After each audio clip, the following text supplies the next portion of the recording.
want to kind of stay focused on the East Coast and let's see what's cooking here. I've got my good friend Jessica that I want to pull in, and we'll have a chat and see what's happening on the East Coast because it's definitely getting hot. I'm telling you, there's a lot of things happening in New Jersey.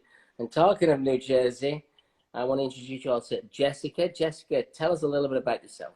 Hey everybody, I'm Jessica. I have 4 locations in New Jersey, and I've been practicing for 24 plus years, and this is pretty devastating what's happened to our industry as a whole, to be honest with you, which I'm sure we're all suffering through right now. I hear that you're going to be on the news next week. Is that correct? I will, yep. I'm going to be on Fox News on the 4 o'clock show with Neil Cavuto talking How about this impact. how did that come about? So I really believe that we have our voices and we should use them in a positive way. And I reached out to my local newspaper and I asked him, can we talk? Because it really upset me a couple weeks ago when I watched you, and you actually inspired me to speak up. So I was so upset when the dog groomers opened. I was like, how is it possible? I love my puppy. I have a So the puppy. dog She's adorable. the dog groomer is open in New Jersey. That they opened a couple of weeks ago. It's like And that just, it blew my mind. And, I said, what they said, well, the dogs they can't transmit COVID, but then we can't blow dry hair because it's in the hair, right? So I was livid. I was like, well, then somehow if you touch and you have it and you touch your dog and you give the dog, blah, blah, blah. So anyway, I wrote to the news. I just texted that I happened to have his number because he's in my town. And I texted, I said, uh-huh. can we meet? And he did about a 45-minute interview with me and wrote it up very well. You're never positive how the media is going to make you look. And he really So brought across. they made you look kind of professional, humble. They made your point. They understood your point. He did. He was true to what I said. There was no twisting of words. And from that, I received a lot of phone calls from different owners and such. But I did receive a phone call from Fox News asking to be on the show to speak about how this has impacted my business and, and my staff, and my family. I have a daughter that was supposed to get married in How many April that was kids do you canceled. have? How many kids do you have? 27? No, I have I have five. I have 5 kids. I have so I have one that was going to get married, two that are in college, and 2 little ones. And we're working hard. This is it's a grind. So, I think at this point, America should have the right to choose where they go and where they don't go. Right? We've been locked down now. We're going on 9 weeks. Can you imagine And 9 weeks without income? What's that done for you on a personal level? literally, it's devastating. It's like, talk about being, in debt and crawling out of a hole. Never mind that you're trying to have Zoom calls every week with your staff and stay positive and keep everything on the up and up. And then, answering questions, just trying to, it's really hard. It was already hard before sleeping at night, owning a salon and keeping everything going. Yeah, Now it's we just say like, we're only 2 headless away from bankruptcy. They leave you like, oh no, yeah, well, it's it's just difficult. part of the gig, right? Yeah, part of the gig. And how's your team? I think overall, everybody signs on every week. Most everybody signs on every week. And if they can't, they call me, which is awesome. I think that they're ready to come back to work. Most of them are ready to come back to work. And, the ones that aren't, they're going to go on their way. Again, like the last person that was on here said, we can't make anybody come back. And it's their choice. They can choose. It's America. We should be able to choose if we can go to work or not. The sad part is we can't right now.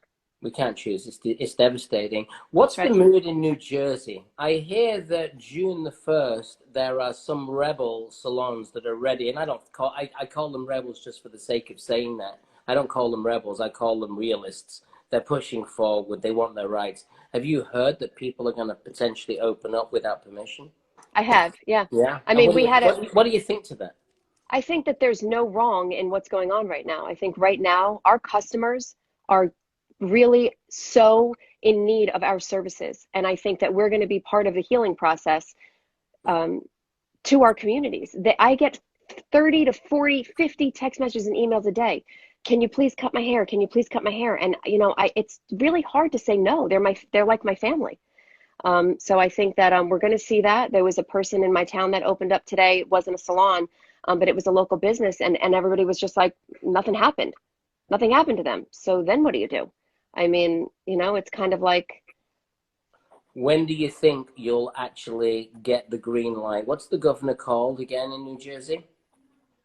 his name or Yeah, his name. Murphy. Governor Murphy. When do you think you're going to be open? Do you have any kind of idea of when it's going to be? Listen, I don't know is the short answer, but the long answer is they just opened the beaches for May 22nd. All the public and private beaches are open in all the bathrooms. So he's asking everybody to social distance from them, but how can that possibly be? The boardwalks and the beaches are going to be open in New Jersey, and we can't cut hair. I mean, it's really. You make a point with the bathrooms, because how sanitary are the bathrooms going to be? They say, please stay 6 feet apart. I mean, at least I know in my business and where I'm going to be, it's going to be immaculate. It's going to be clean. It already was. But I think that the government is uninformed, and they really don't understand the relationship between the stylist and their client, that you're connected through their highest highs and their lowest lows and everything in between. And I believe that the clients really understand what our practices are. And we can be inspected unannounced at any time underneath the Division of Consumer Affairs. And the government is unaware of this, because I spoke to Senator Bucco this morning for a long time. I spoke to an assemblywoman yesterday for a long time. I spoke to an assemblyman this morning for a long time. What are they saying to you? What are they saying to you to make you realize that they've no idea who we are and what we do and what we're all about?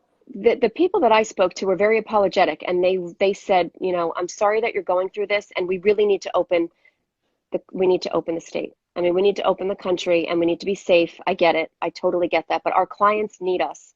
It is time, and it's been too long.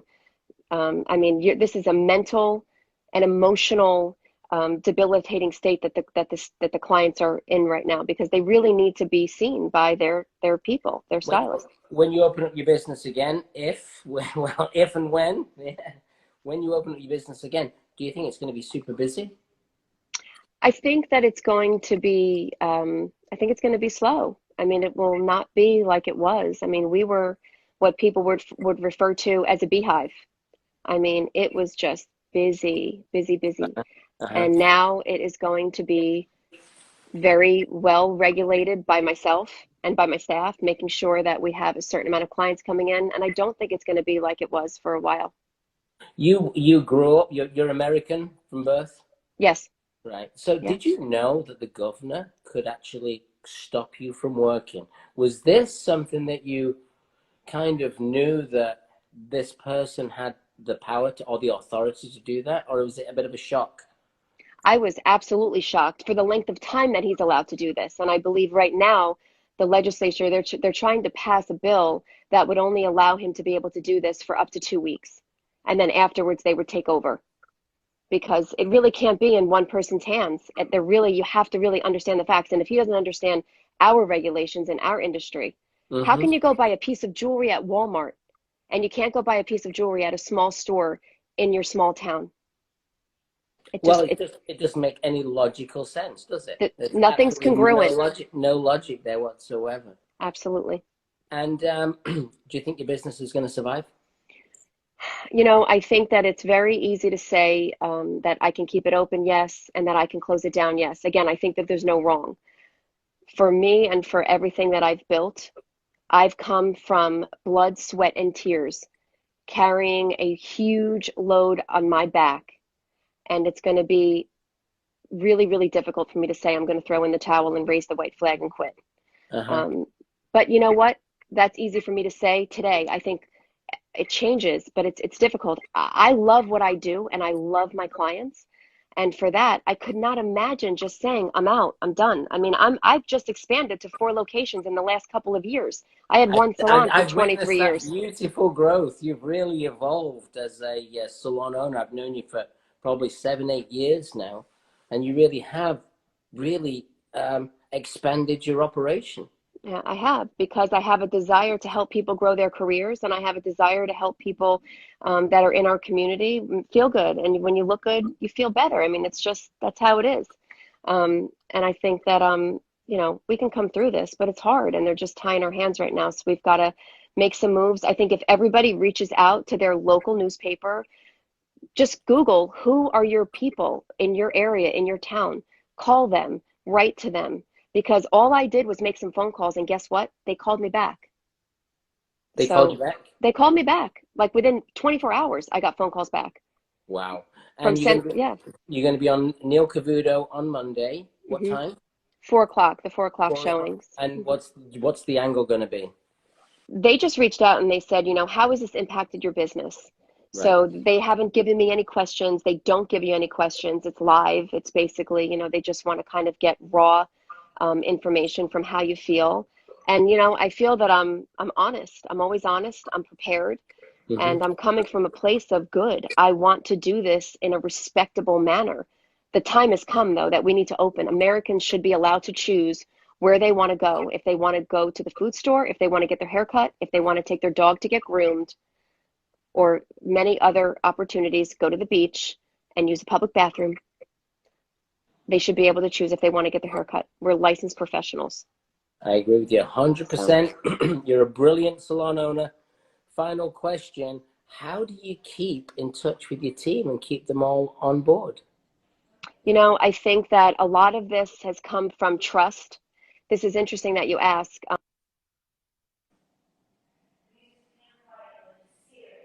I'm sorry that phone cut out. That Brene Brown has a saying that you build trust and you put marbles in a jar. Right? And if you lose trust with your people, every time you do something, those marbles come out of the jar. I feel that I've built my jar of marbles with my team.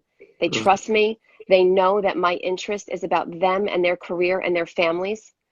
And I think that that's where we stand. And I think that the strong survive, and everything works together for good. Well, you're a great salon owner. You're a wonderful woman. Thank you so much for coming on tonight. And Awesome. we'll be avidly watching. And send me a video on of the recording when you do it on I Monday. will, babe. All right. Good luck to Thanks a everybody. lot, Jake. Thanks. Yeah. I'll Okay. talk to You you soon. take care. Okay. Bye.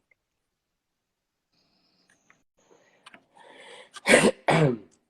I have so many nice friends across the country, and Jessica's one of them, that we spent time, chatting, and we connect and we chat. And the reason why we do that is, we kind of a moral support for each other. She's been a great example, and all of her team, and we've built a really strong relationship. So let's